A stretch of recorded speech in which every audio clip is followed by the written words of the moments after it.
Hi అండి. పాలలో నానిన సగ్గుబియ్యంతో సేమియా పాయసం చేస్తున్నాను. ఒక కప్పు సేమియా పుల్లలు తీసుకొని ఒక హాఫ్ స్పూన్ నెయ్యి వేసి గోల్డ్ కలర్ వచ్చే వరకు వేగించుకోవాలి. ఈ వీడియో శివరాత్రి రోజు చేశానండి. వీడియో పెట్టలేదు, ఈరోజు పోస్ట్ చేస్తున్నాను. సేమియాలు వేగినాయి కదా, తీసి పక్కన పెట్టుకొని ఒక కప్పు సగ్గుబియ్యం ఒక హాఫ్ లీటర్ పాలు తీసుకొని ఒక గంట ముందు నానబెట్టుకోవాలి.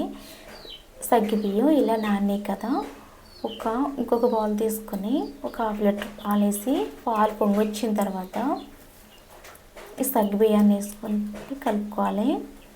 త్వరగా కుక్ అయిపోతాయండి. సగ్గుబియ్యం గంట ముందు నాని కదా, పాలు త్వరగా కుక్ అవుతాయి. పాలు పొంగొచ్చిన తర్వాత ఇవి వేసుకొని కలుపుకొని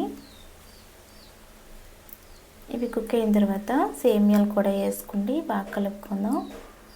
షార్ట్స్ వీడియోలు పోస్ట్ చేస్తున్నానండి, మంచి మంచి వీడియోలు చూడండి, లైక్ చేయండి. ఈ సగ్గుబియ్యం కూడా కుక్ అవునాయి కదా, సేమియా పుల్లనేసి కలుపుకుందాం. ఇవి నేను నెయ్యిలో వేయించానండి, లేకుండా మీరు డైరెక్ట్గానే వేసుకోండి. ఇలాచీ పౌడరు ఒక కప్పుకి హాఫ్ కప్పు చక్కెర తీసుకున్నాను.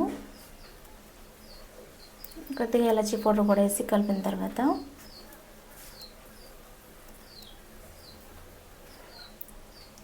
వేరొక బౌల్ తీసుకొని డ్రై ఫ్రూట్స్ వేగించుకుందామండి. ఒక బౌల్ తీసుకొని కొద్దిగా నెయ్యి వేసి ఒక హాఫ్ కప్పుడు జీడిపప్పు, బాదం పప్పు, వెండి ద్రాక్ష, జీడిపప్పు బాదం పప్పు వేగిన తర్వాత ఎండు ద్రాక్ష వేసుకోవాలి. ముందు వేసినట్లయితే మాడిపోతాయి. ఇవి కొంచెం లైట్గా వేగితే సరిపోద్దండి. వేగినట్టల్ని సేమియా పాయసం వేసి కలుపుకుందాం.